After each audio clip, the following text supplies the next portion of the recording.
Hey, this is MJ, Dean of Dating at Future Marriage University, and if you're wondering if your girlfriend loves the real you, then this is your memo. Your man-to-man memo. Of course, I don't know you or your lady friend, so I cannot definitively answer whether she actually loves you or just some concept she's made up in her mind of who you are. But I can say that simply wondering this is cause for investigation. Because one of the 3 false signs of a great relationship is this. She thinks you're perfect. Yeah, I know. What could be wrong with that? You're awesome, right?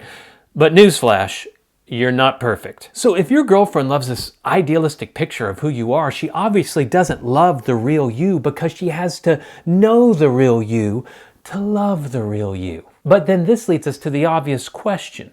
What would give a girl this impression of your alleged perfection? I mean, it's not like she heard this from your family and friends. Well, except maybe your grandmother. Oh, he'll always be Granny's little angel. Yeah. The first reason your girl may have it so bad for this image of you instead of the real you is the halo effect. We define that in detail in another man-to-man memo. But jumping to the relevant point here, your girlfriend, having fallen under the spell of 1 or 2 of your more refined qualities, may have filled in the blanks of what she doesn't know about you to create this hero meets artist meets genius persona. And honestly, you may kind of like that, right? That said, what is it about us guys that wants a woman who thinks we hung the moon? Let's see, what would make us want a girl who worships the ground we walk on? What would that be an indicator of? Pride.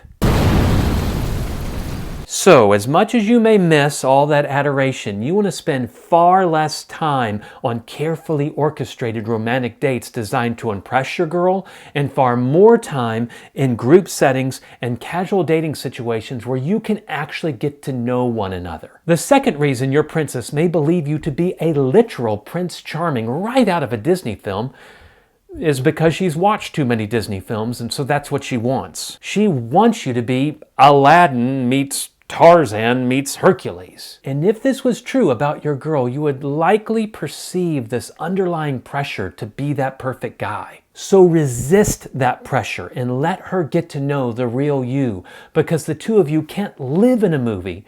You have to live in real life. She may not like it, but as disappointing as that may be, better to be rejected by a girl who can't handle the real you than to have the fake you hold on to her in desperation. But the third and final reason your girl may believe you're perfect is you. No, not that you actually are perfect, but that's what you want her to think. It's you selling her this idea of Captain America meets Iron Man meets Jesus. But what would make us want to present ourselves to a girl in some way we think she'll like? What would inspire that sort of deceptive behavior? Insecurity. So let's review.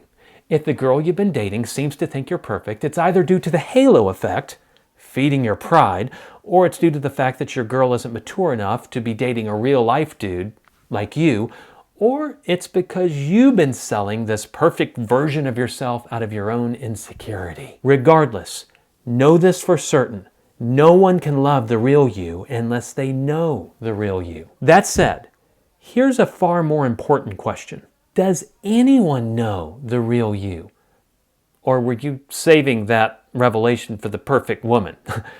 Because many guys do, and it's a no-win situation. And on that note, I want to let you in on a big secret. If there isn't anyone who already knows the highs and lows of your life, the things of which you're most proud and most ashamed, your hopes and dreams for the future, then you need to throw the brakes on your dating life and focus on your innate need for relational intimacy first. In fact, when you truly open up yourself to a couple of guys, letting them get to know who you really are, you will find your desperation for a girlfriend diminishes. No, I'm not saying you'll want a boyfriend. There is nothing gay about wanting to be known by other guys in a deep and meaningful way. To the contrary, there's something really healthy about it. Again, something so healthy that when your need for relational intimacy is met in non-romantic community with other guys, your desire for a girlfriend will become a less desperate one, because you'll be seeking to share yourself in your dating life instead of hoping to find yourself. I like to call these relationships manships, but that, my good man, is a topic for another man-to-man memo, for which you'll find a link at the end of this video. Was this the memo you needed? If it was, be sure to like, subscribe, and share with the other imperfect guys you know, and comment below if this video inspired any further thoughts or questions. Thanks for watching. This has been MJ, Dean of Dating at Future Marriage University, with a man-to-man memo for you.